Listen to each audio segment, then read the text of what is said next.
Om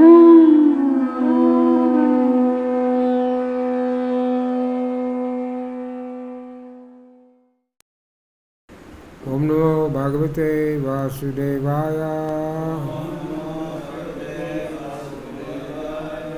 Om Namo Bhagavate Vasudevaya. Om Namo Bhagavate Vasudevaya.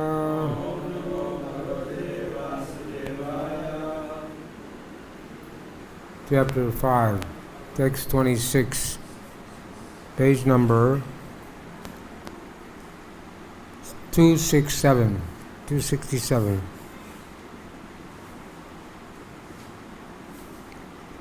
Kama Krodha Vimuktanam. Kama Krodha Vimuktanam.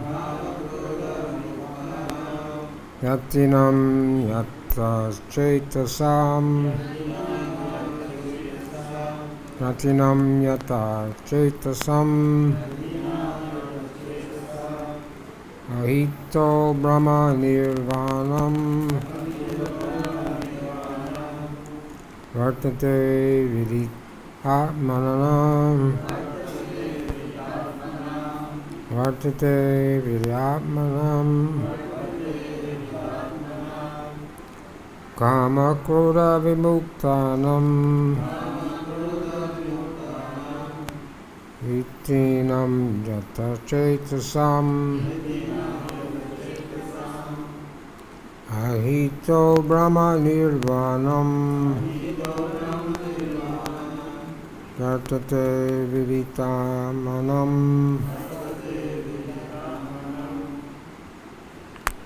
Word for word. Kama, from desires. Krodha, anger. Vimuktanam, those who are liberated. Yatim, of saintly persons. Yata, Chaitasam, who have full control over the mind.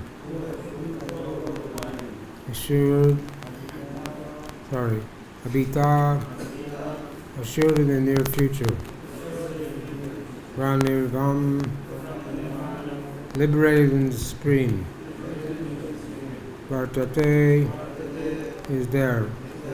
Vidita, Amanam, those who are self-realized.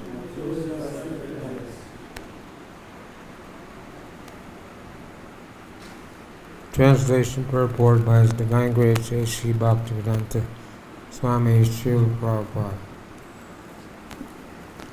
Those who are free from anger and all material desires, who are self-realized, self-controlled, self-discipline, constant endeavor for perfection, are assured of liberation and supreme in the very near future. Purport. Of the saintly persons who are constantly engaged in striving towards salvation, one who is Krishna conscious is the best of all. As confirmed in the Bhagavatam 4:22-39. Let's try to worship in devotional service Vasudeva, Supreme Personality of Godhead. Even great sages are not able to control the forces of the senses as effectively as those who are engaged in transcendental bliss by serving the lotus-feet Lord, uprooting the deep-grown desire for fruitive activities. In the conditioned soul, the desire to enjoy fruitive results of work is so deeply rooted that it's very difficult, even for great sages, to control such desire despite great endeavors. The devotee of the Lord, constantly engaged in devotional service and Krishna consciousness, perfect in self-realization, fairly quickly attains salvation in the Supreme. Owing to his complete knowledge and self-realization, he always remained in trance. The cited analogous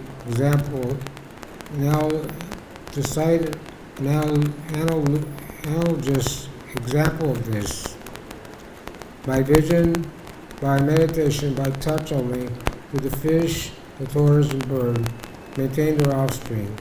Similarly do I also. Maja.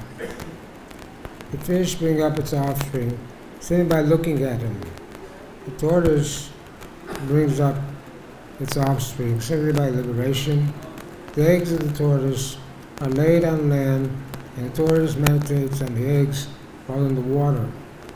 Similarly, devotee in Krishna consciousness, although far away from the Lord's abode, can elevate himself to that abode simply by thinking of him constantly. By engagement in Krishna consciousness, he does not feel the pangs of material miseries. This state of life is called Brahma Nirvana, or the absence of material miseries due to being constantly immersed in the Supreme. Can someone fix this microphone stand? Let's try. It keeps going down.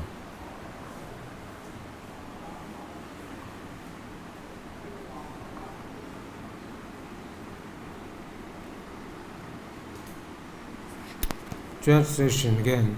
Those who are free from anger and all material desires, who are self-realized, self-disciplined, constantly endeavoring for perfection, are sure liberation in the Supreme in the very near future.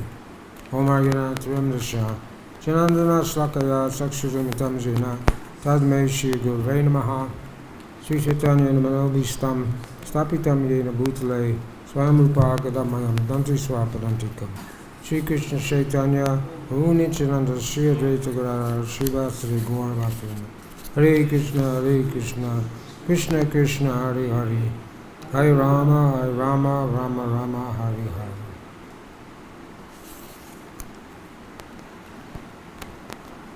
So it says here,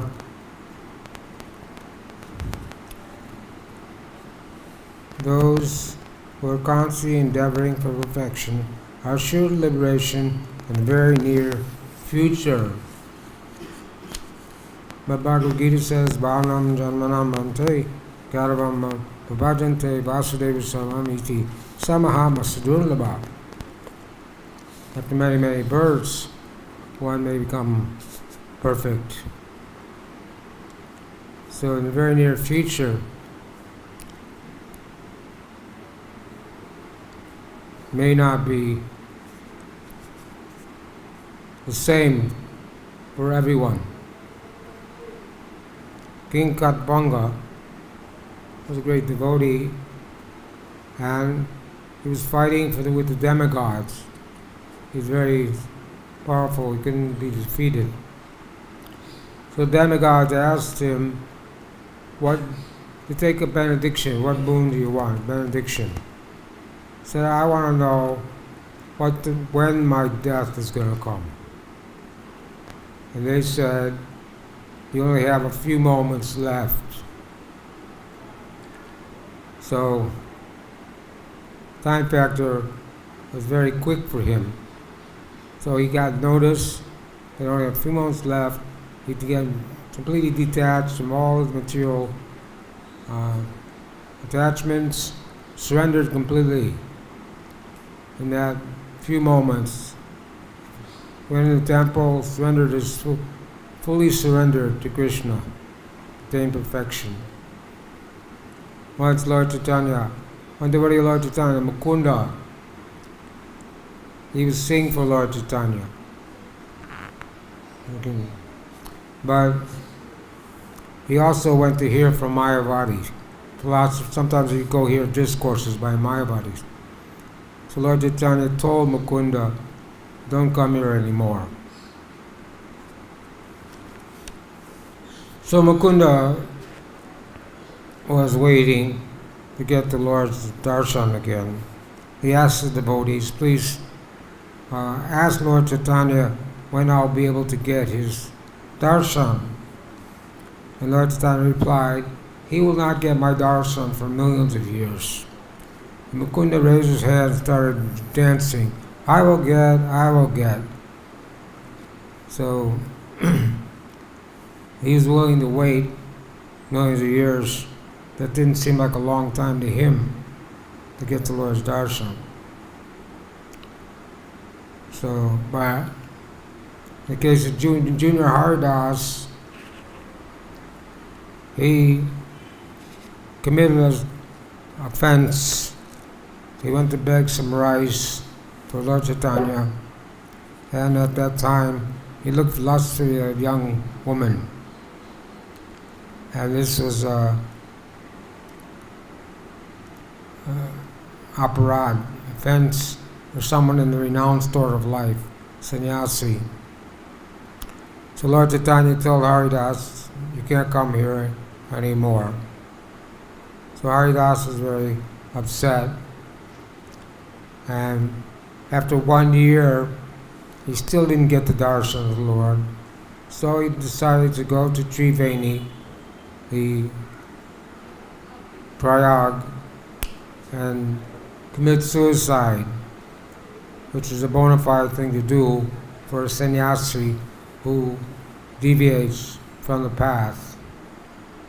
Because Srila Prabhupada was on Modi walk, and they asked him, one sannyasi asked Prabhupada, should we do what Haridas Thakur did? Junior Haridas. And Prabhupada said, yes. But then the sannyasis asked Prabhupada again the same question, should we do what Junior Haridas did? And Prabhupada said, no. That was his lila with Lord Chaitanya. You should not do that. But this devotee didn't hear Prabhupada say no for the second time asked, and he disappeared after that time. And some people say he went to Triveni. We don't know for sure. So Mukunda was willing to wait millions of years, but Junior Haridas wasn't willing to wait to get the Lord's darshan. We know here it says that the Lord's abode is far away, but a devotee can attain it by thinking of Him, constant thinking of Him. So how do we constantly think of the Lord? We constantly can think of the Lord by chanting the Maha Mantra, Hare Krishna, Krishna Krishna, Hare Hare, Hare Rama. And we can also think of the Lord because Krishna's name, form, pastimes, abode are non-different than Krishna. So by reading the Krishna book, reading the Srimad Bhagavatam, Chaitanya Charitamrita, these are all ways of smarnam, remembering. Shravanam Kirtanam Vishnu Smarnam. When you hear and chant properly, then the smarnam will be there. But in the conditioned state, we are interrupted at intervals. It says that one should always think of Krishna and never forget Him. This is the fountainhead. This is the most important instruction. But because we're conditioned and we took the Krishna consciousness not in the beginning of our life, we're distracted. And even when we're chanting japa, we often become distracted by different thoughts, like when time's prasadam, or what's my service today, or what I do 10 years ago, what I do 20 years ago, why I didn't marry that girl, why did I marry this girl, how am I going to take care of the babies in this way, what about the car, I got to fix the car, and the bicycle, and So there's so many distractions when we're chanting the holy name. But the Bhagavad-Gita says, from wherever the mind wanders, we should bring it back under control of the self and just hear the holy name. Hare Krishna, Krishna Krishna, Hare Hare, Hare Ram, Ram Ram, Hare Hare.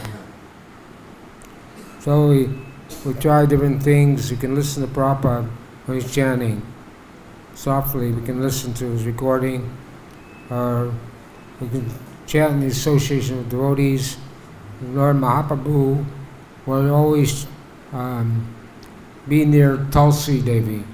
When he chanted, he'd sit near Tulsi. When he gave a discourse, Tulsi would be there. And even when he walked on the street, someone would hold Tulsi in front of him. So this is a good way to chant in front of Tulsi. So she's merciful. She can help us remove the anarthas that are in our heart. So the devotee is being described here. This verses 17 to 28 is describing how to attain liberation by performing karma yoga in Krishna consciousness, or action in Krishna consciousness. So this verse describes that one is free from anger. Anger, lust, greed, and anger are the three gates to hell: kama, lobha, krodha. But everything has two sides, the positive side and the negative side. Anger can be detrimental. If a criminal or someone in the mode of passion gets angry, he may commit a crime, a violent crime. But a devotee becomes angry. He becomes angry for Krishna's service.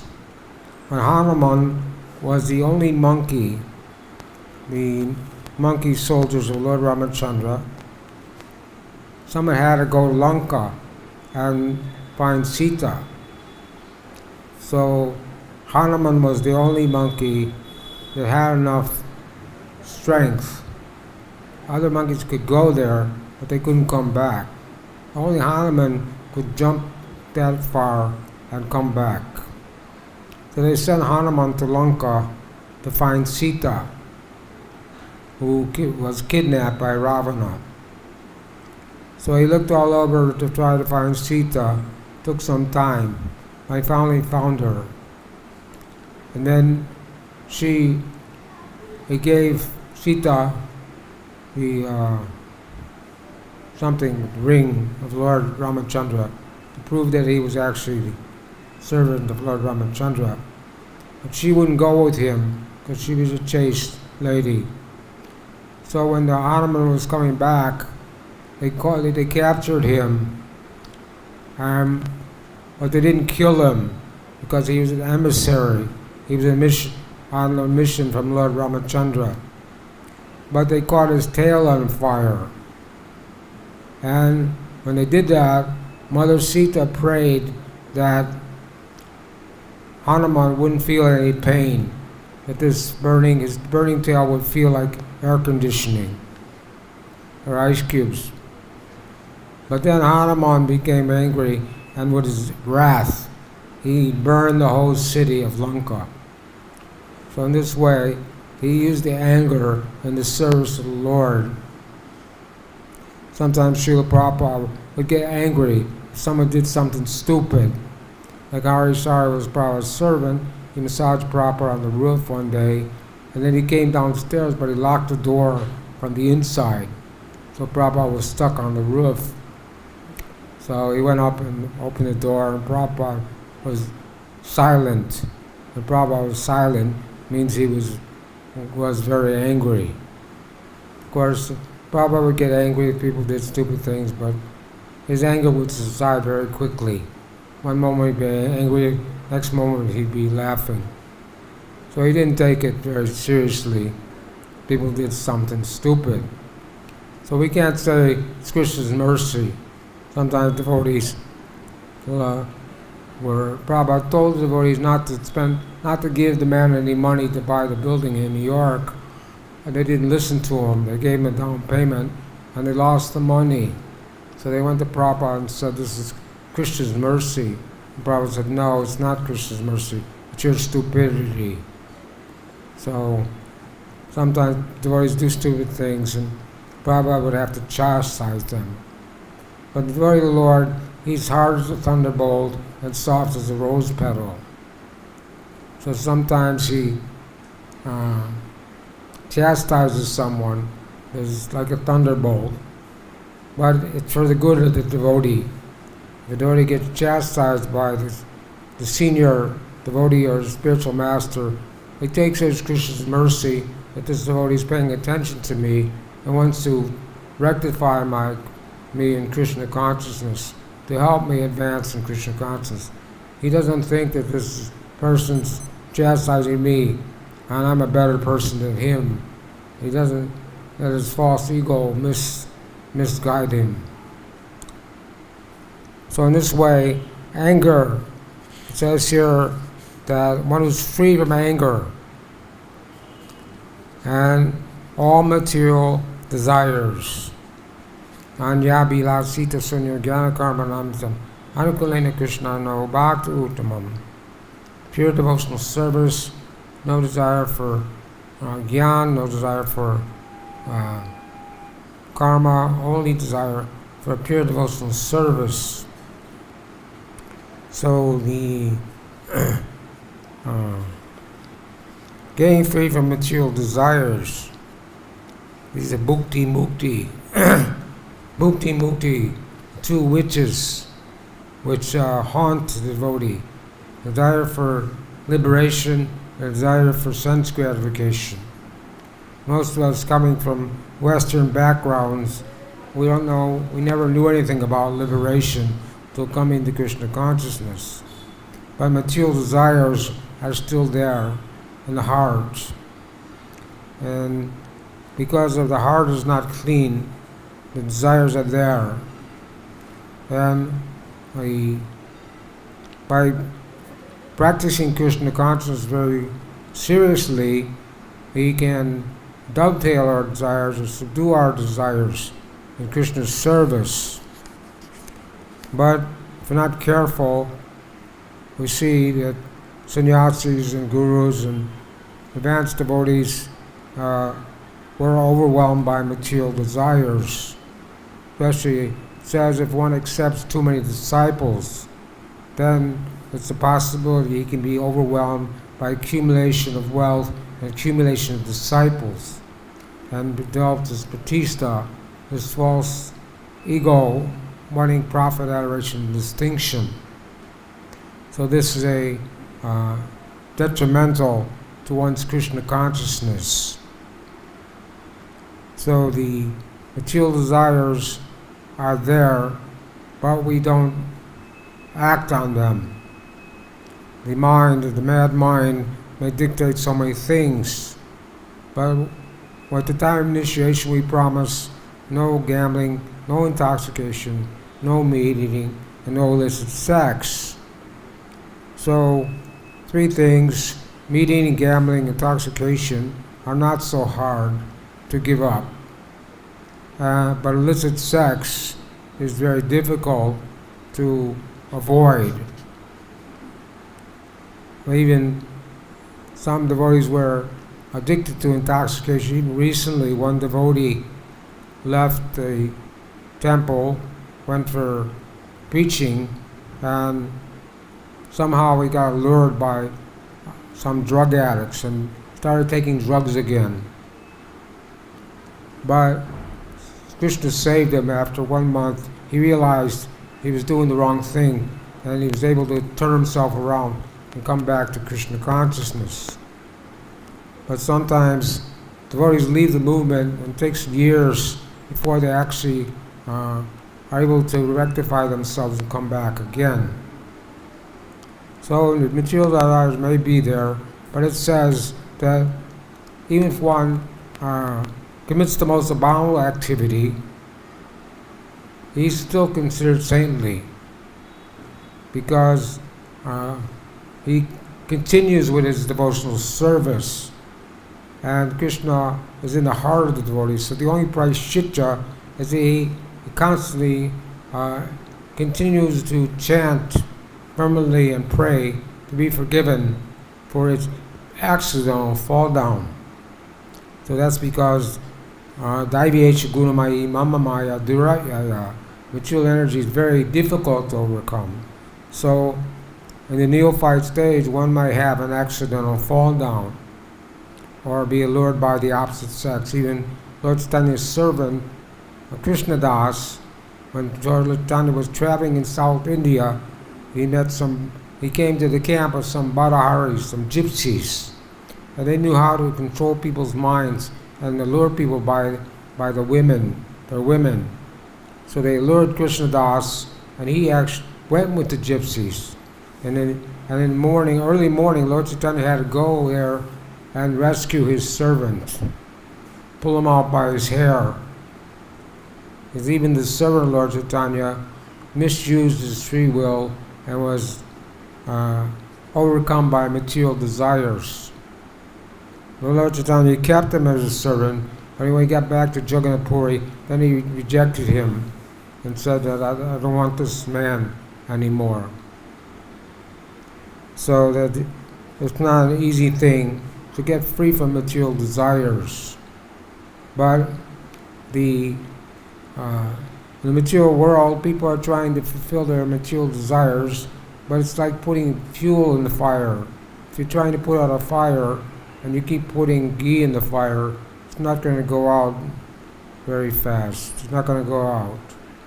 So you can't satisfy your lusty desires by continuing to engage in lusty activities. You have to stop these activities.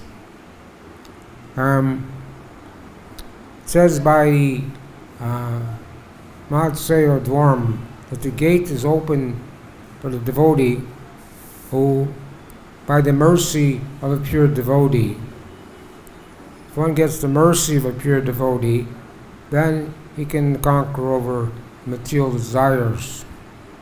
When King Rahugana was on pilgrimage, he was going to Kapila Ashram.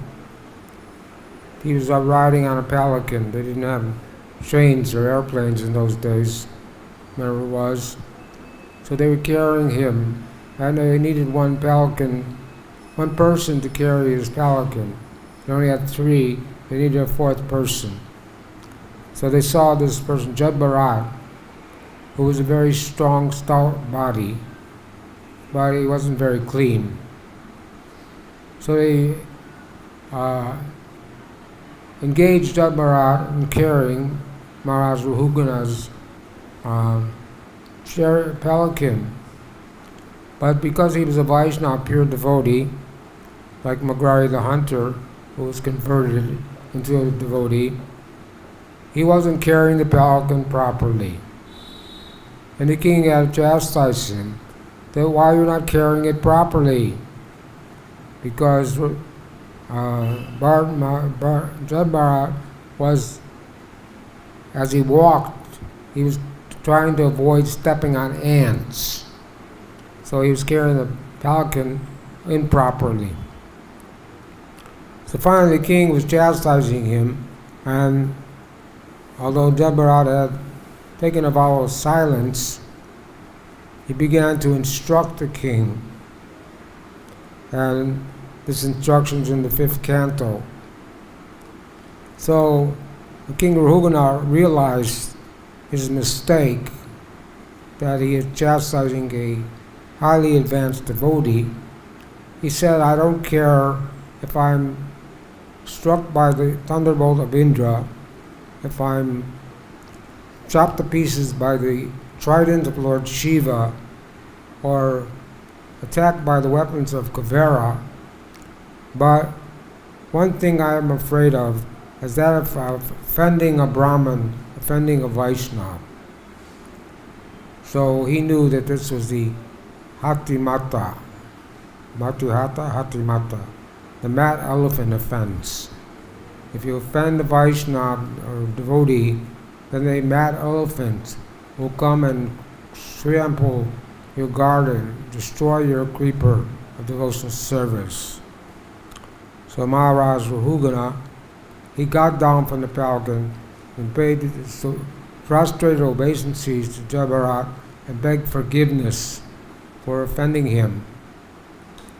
And then Maharaj Rahuganath said that by practicing celibacy, by becoming, following all the rules and regulations of a householder, by following the Vanaprastha ashram, by following sannyasa ashram, by standing in water up to your neck, by sitting in the sun with fire all around, these things will not bring you pure devotional service.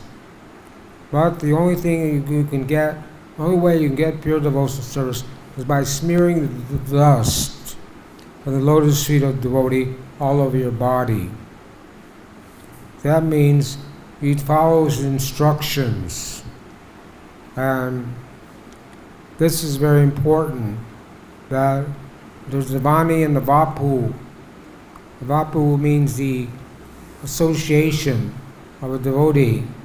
We may be in the proximity of the devotee and serving a pure devotee. Prabhupada had many servants who served him, but they were not able to continue their Krishna consciousness. But because they had the Vapu, but not the Vani, they somehow were forced to fall, were overwhelmed by material desires again. So the Vani is there, but the Vapu means the instructions, and that must be carried on as one's life and soul. And Srila Prabhupada got the order from his Guru Maharaj to preach to the English-speaking world in 1922, and Prabhupada was a householder and involved with the Gandhi movement to drive out the British, to get independence for India. He thought that was more important, that should become first. The Bhagavad-Gita said, no, Lord Chaitanya movement can't wait for any kind of material consideration. And he talked to Abai, his name was Abai at that time, said, you must take up this mission and go and preach in the English-speaking world. But Srila Prabhupada was a young man at that time, and he had household responsibilities. But he took that instruction to heart, A.K. Guru Nandana, with one point of attention. So he spent his whole life preparing himself to go to the English-speaking world and preach Krishna consciousness. He didn't go immediately. He had to wait till he was 69 years old. And when the facility came, he got the opportunity to travel and come to America to preach Krishna consciousness. So he didn't have the Vapu, darshan of Bhaktisiddhanta many times, maybe 10 times, but he had his Vani, his instruction. Yasha prasada bhagavat prasado, yasha prasada narakin to gopi. If you please the spiritual master, Krishna is pleased, and if you please Krishna, the spiritual master is pleased.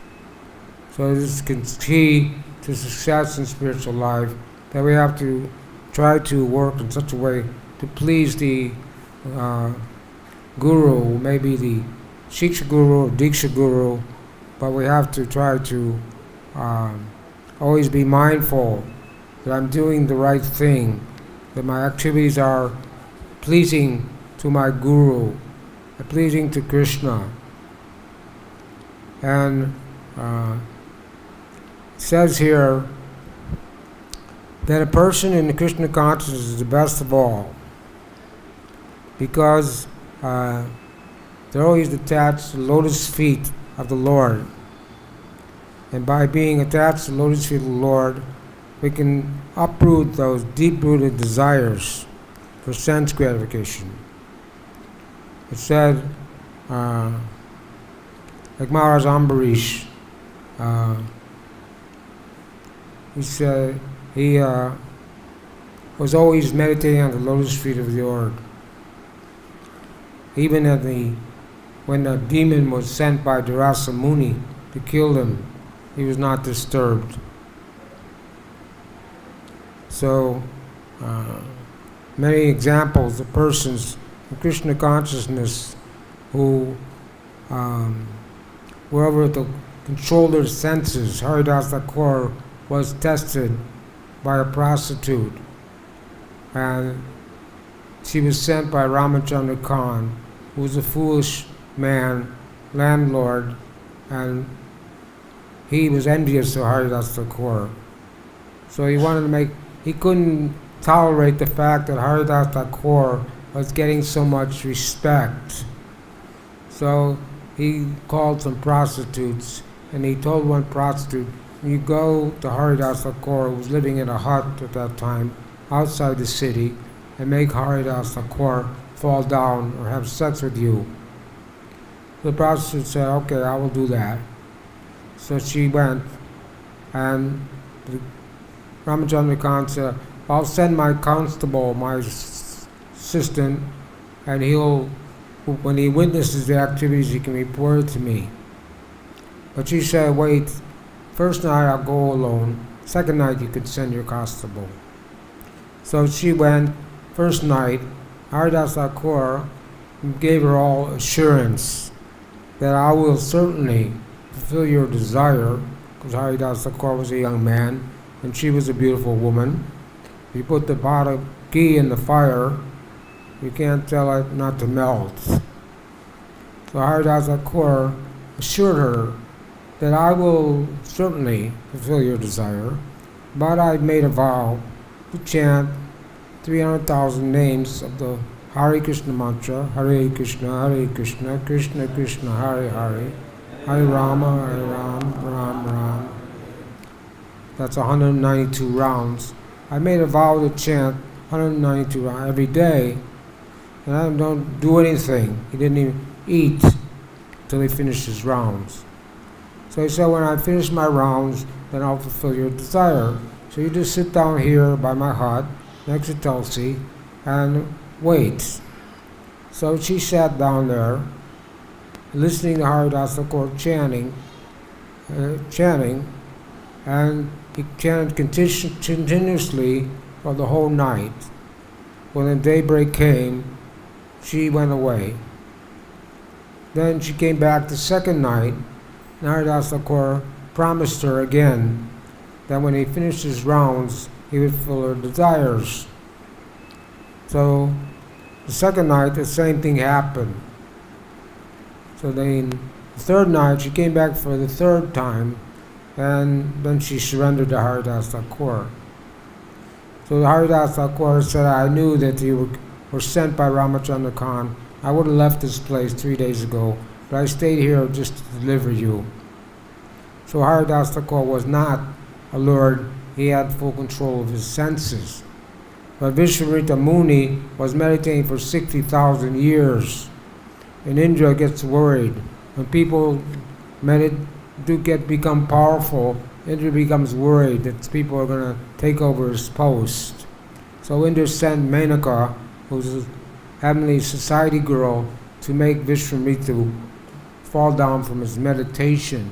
Even after 60,000 years, he was allured. Now he didn't even see her, just by hearing her ankle bells, he was allured, and he ended up having a daughter named Sukuntala. And Subari Muni, he was meditating underwater for 10,000 years. But Garuda came there and ate one of the fish, the king of the fish, and Subari Muni didn't like that. So he cursed Garuda, saying, if you ever come here, I will kill you. So this was a aparad. He interfered, Vaishnava aparad. He interfered with the Vaishnava. Because of that, after 10,000 years underwater, he saw two fish having sex. He became agitated. So he came out of the water and with his wrinkled up old body, went to Mathura and asked the king, Mandapa, if he can marry his daughter.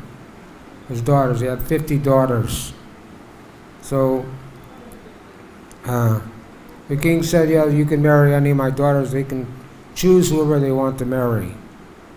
But when they saw his body was all wrinkled and dried up from being underwater so long, none of them wanted to marry him. So he changed his body into a beautiful young man, and then they all wanted to marry, so he married them all. 50 wives, and he had 100 children from each wife. That's 5,000 children, a lot of mouths to feed. So he also couldn't control his senses. He was victimized.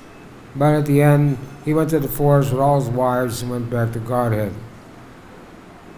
So in this way, Krishna conscious person is considered the best because by engaging in Krishna's service, 9 processes of devotional service, Shravanam, Kirtanam, Vishnu Smaranam, Padasevanam, Archanam, Vandanam, Dasham, Amani, Vedanam.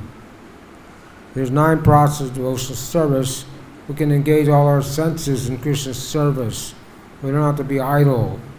We can use our hands to offer obeisances and touch the devotees. We can use our legs in walking to the temple. We can use our mouth in tasting prasadam. We can use our nose in smelling the incense and flowers offered to the deities. We can use our eyes in seeing the deities. We can use our ears in hearing Krishna Katha and hearing bhajan, hearing the holy name, hearing kirtan. This way, our senses are not, will be controlled by engaging them in Krishna's service. It says 24 hours a day, we try to hear, chant, remember the name, form, quality, pastimes of Krishna. Of course, it's not possible to do it 24 hours a day because we have to sleep 5-6 hours or more. But the 6 Goswamis, Ajahara Prahasya Cha, they conquered overeating and sleeping. Raghunath Das Goswami would sleep for 90 minutes a day, and not even that. And he would take 1 cup of chach every other day. So this is not to be imitated, but the 6 Goswamis were on the Paramahansa stage, and they had full control of their senses in all circumstances. So if a devotee is making an advancement in Krishna consciousness, the test is that he will be eating less and sleeping less. If a devotee is eating too much and getting fat, it's seen that devotees in the brahmacharya ashram have to live a regulated life. They can only eat temple prasadam at certain times, and generally they don't get fat. But as soon as one takes the household ashram, and he has a nice wife who can cook for him, and he has a refrigerator, keeps food in the refrigerator, he starts to put on weight. You see householders get a little chubby after some time. So that means they're eating more than required. So devotees shouldn't eat more than required. This is detrimental to Krishna consciousness. So the senses have to be controlled. It says sarira avijajal. Of all the senses, the tongue is most voracious and difficult to control. Even if the belly is full, the tongue is dictating, I want to eat more and more. And if you eat more and more in Vrindavan, it's different than eating more and more somewhere else. Because as soon as you eat more and more in Vrindavan, you'll get sick.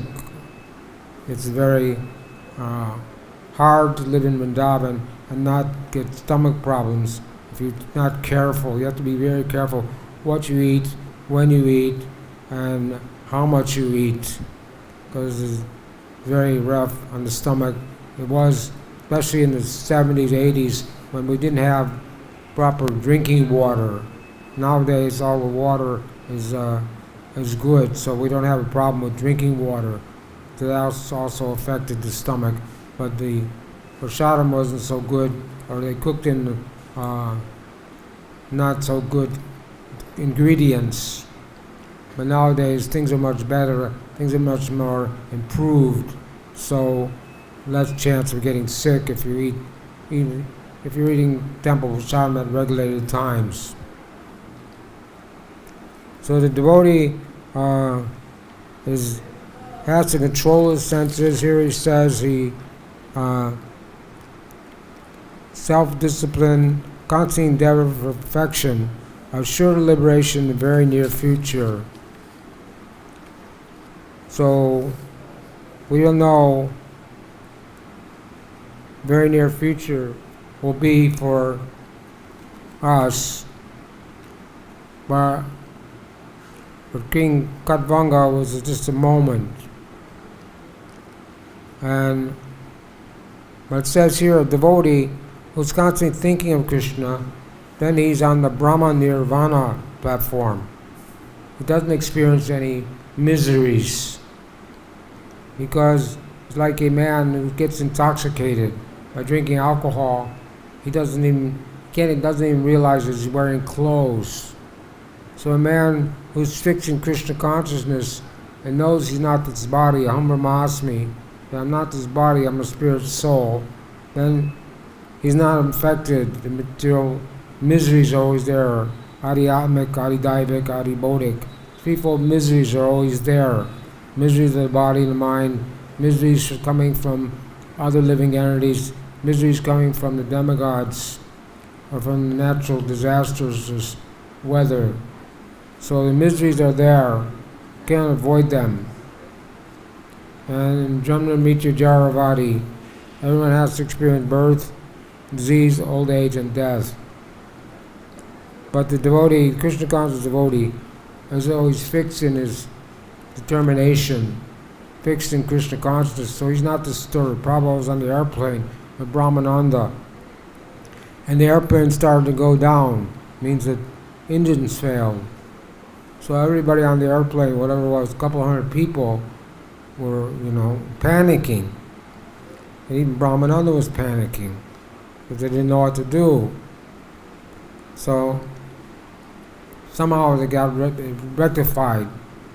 They rectified the problem, and they landed safely. So when they got off the airplane, Prabhupada looked at Brahmananda and said, "What was that all about?" And Prabhupada was aloof from the miseries of the material world.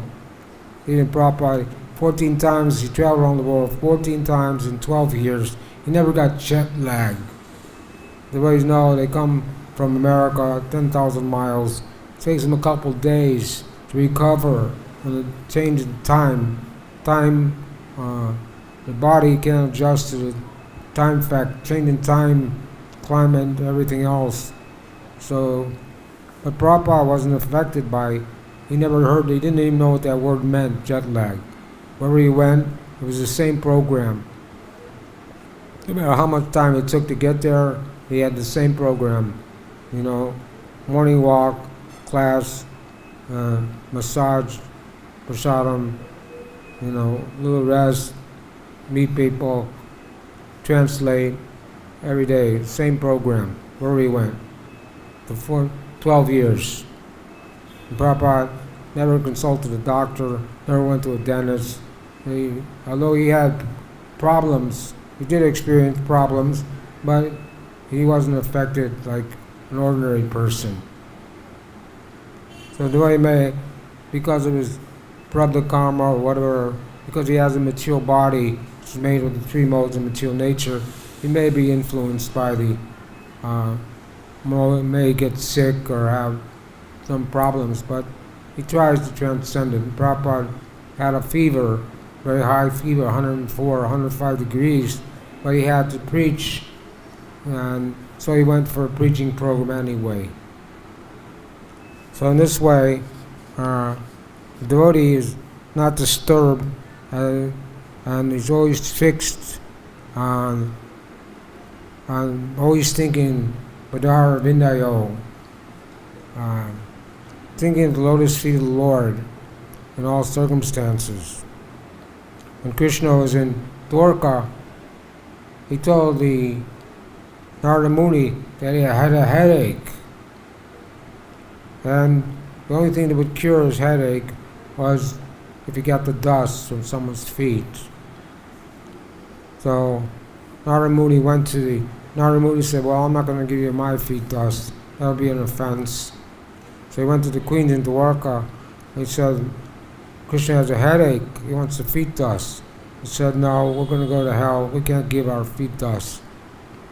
So he went to the gopis, said, "Krishna has a headache. He needs the feet dust." So the gopis said, "You just take as much as you want." because the gopis were on the highest level of devotional service, and they simply were interested in pleasing Krishna. They had no other interest. Although the rasa dance, it seems like an ordinary dancing between boys and girls, but there was no tinge of material desire in the gopis. They were lusty, but it was on the spiritual platform. So when Krishna wanted the fitas, even if it meant they had to go to hell, they were ready to give their fitas if it pleased Krishna. So this is a devotee who's fully surrendered, Krishna says, Sarva Dharma Pishyata Mama Ekam Saranam Ja Ham Tvam Sarvapamino Moksha Shami Muchaha. Just give up all varieties of religiosity and surrender unto me. I will protect you from all sinful action. Do not fear, Mahasuchaha. So a devotee has to be surrendering his life, full life, body, mind, and words. Sannyas, person takes sannyas. It means material suicide, no more association with family, no more association with women, and he has to be fixed up, body, mind, and words, engage in Krishna's service, nothing else. So this is full surrender, for Paramahansa stage. So this is what Krishna is desiring. Krishna's last word in Bhagavad-Gita is surrender unto me. He said, Mama Nam Baba Magmatho Ram Jabji Mam Namaskuru. Always think of me, become my devotee, offer obeisances unto me, worship me. Sure you will come to me without fail. So Krishna is promising in some different places. He says that abode of mine is not illuminated by the sun or moon or fire nor electricity. One goes there, he never comes back. He says that there's a banyan tree which has its roots upward and branches down, its leaves are the Vedic hymns. One who knows this tree is the knower of the Vedas. He says that this tree cannot be perceived in this world. No one knows where it begins, where it ends, where its foundation is. But one must cut down this tree with determination, with the strong sword of detachment. And by doing so, surrender unto me, and this way one can attain to go back home, back to Godhead. Those are free from illusion, false prestige, and all material desires, and surrender unto Krishna, that can attain his abode and go back to the spiritual kingdom. So, although it may seem far away, the abode of Krishna is there, and it's the goal, it should be our goal, to not have to stay in the material world and suffer repeated birth and death. We try to get out of all our interest, all our endeavors to be not have to remain in the material world. This should be our fix our endeavor not to get entangled in material activities. So to go back to Godhead, it may take more than one lifetime, but we should have faith that the Guru, that Srila Prabhupada, said that his disciples, if they hung onto his dhoti, he would take them back to Godhead. He said he had the key to the back door. And he said, if you simply chant 16 rounds, follow the four regular principles for your whole life, then I guarantee you'll go back to Godhead.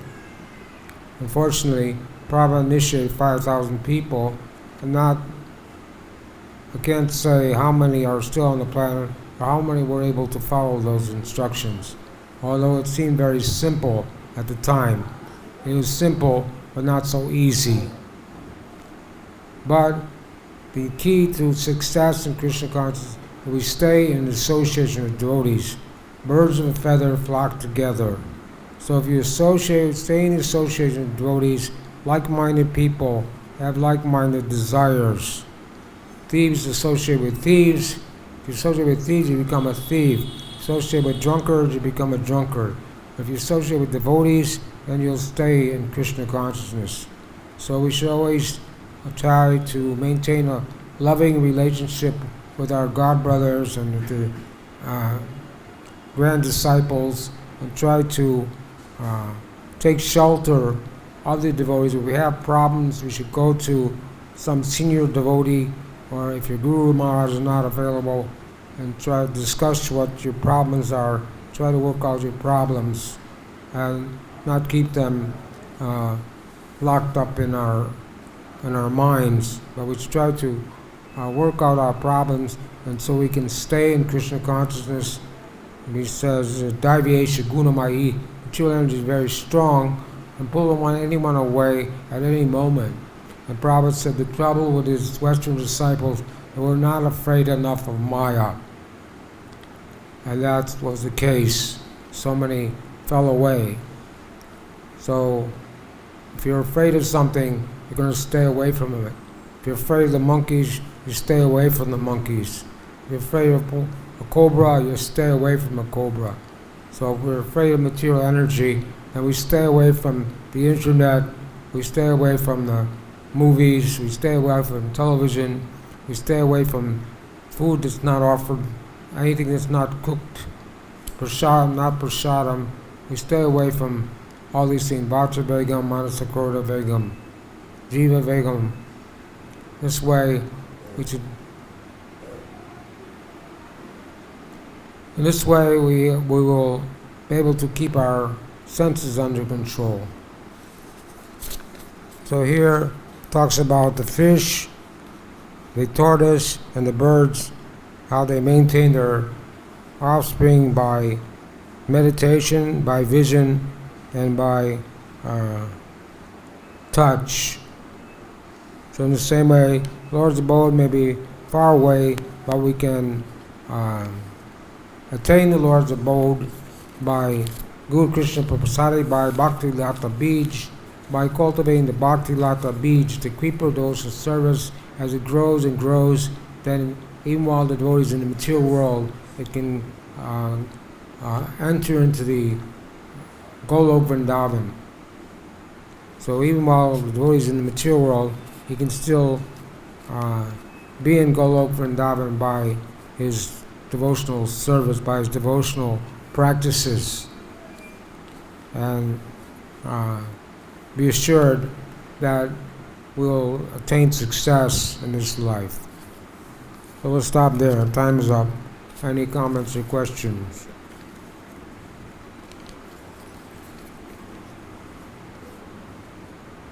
I don't know if we have a microphone. No microphone? Then just ask your question loud. Should I ask anyway? Yes. You said you should cut down abundantly. How do you cut it down? It says by determination, one should cut down the vanity, but with the weapon of detachment. Detachment. If you get married, you become attached to wife, children, home, paraphernalia.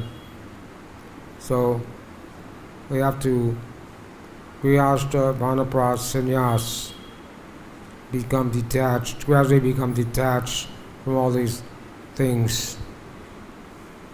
One should not, Prabhupada says the most abominable thing, if one stays in his family, stays in his position for his whole life.